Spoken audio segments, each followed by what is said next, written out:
নমস্কার বন্ধুরা, আমার চ্যানেলের আরও একটি ভিডিওতে সকলকে স্বাগত। আজকে বানিয়েছিলাম মশালা ছোলা, যার জন্য ছোলাটাকে আমি আগে থেকে ভিজিয়ে রেখেছি। নিয়েছি টমেটো কুচি, পেঁয়াজ কুচি, আদা কুচি, রসুন কুচি, কাঁচা লঙ্কা, আলুটাকে ছোটো ছোটো টুকরো করে কেটে নিয়েছি।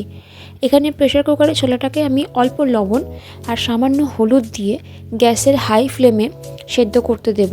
2টো সিটি আসা অবধি ওয়েট করব। এখানে 2টো সিটি দিলেই ছোলাটা তোমাদের সেদ্ধ হয়ে যাবে।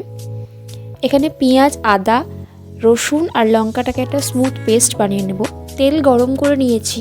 এবার আলুগুলোকে এখানে হালকা করে ভেজে নেব।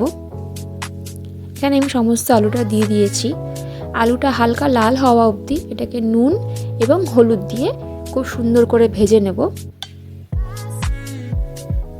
দেখো, আমার এখানে আলুটা মোটামুটি ভাজা হয়ে গেছে।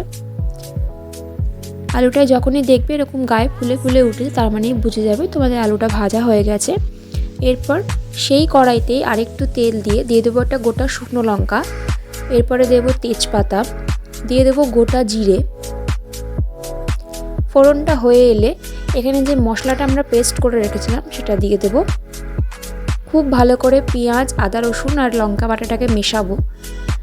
ভালো করে মেশানো হয়ে গেলে এর মধ্যে দিয়ে দেবো টমেটো কুচি। চাইলে ওপর থেকে একটু সামান্য লবণ দিতে পারো, যাতে টমেটোটা তাড়াতাড়ি গলে যায়। এখানে কিছু গুঁড়ো মশলা দিয়েছি জিরে গুঁড়ো, লঙ্কা গুঁড়ো, ধনে গুঁড়ো আর সামান্য গোলমরিচ গুঁড়ো। ঝালটা তোমরা নিজেদের আইডিয়া মতো দেবে। সব মশলার সঙ্গে পেঁয়াজ, আদা, রসুন বাটাটাকে খুব ভালো করে কষে নেব যতক্ষণ না পর্যন্ত মশলা থেকে তেল ছাড়ছে। মোটামুটি তেল ছেড়ে আসলে এখানে দিয়ে দিয়েছি হলুদ গুঁড়ো আর লবণ। খুব ভালো করে কষে নিয়ে এর মধ্যে সেদ্ধ করা ছোলাটাকে মিশিয়ে দেব। সব কিছু খুব ভালো করে একসাথে মিক্স করে নেওয়ার পর এখানে ভেজে রাখা আলুগুলো দিয়ে দেব। ভালো করে একবার কষিয়ে নিয়ে এখানে পরিমাণ মতো জল দিয়ে দেব।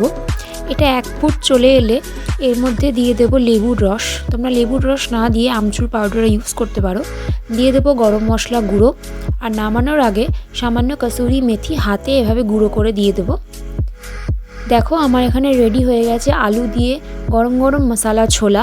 এটা রুটি, লুচি, পরোটা সব কিছু দিয়ে অসাধারণ লাগে খেতে। অবশ্যই জানিও তোমাদের রেসিপিটি কেমন লাগলো। বাড়িতে একবার ট্রাই করে দেখতে পারো। আর যদি এরকম রান্নার ভিডিও আরও দেখতে চাও অবশ্যই আমাকে কমেন্ট করে জানিও। দেখা হচ্ছে পরের অন্য কোনো ভিডিওতে। সবাই ভালো থেকো, সুস্থ থেকো।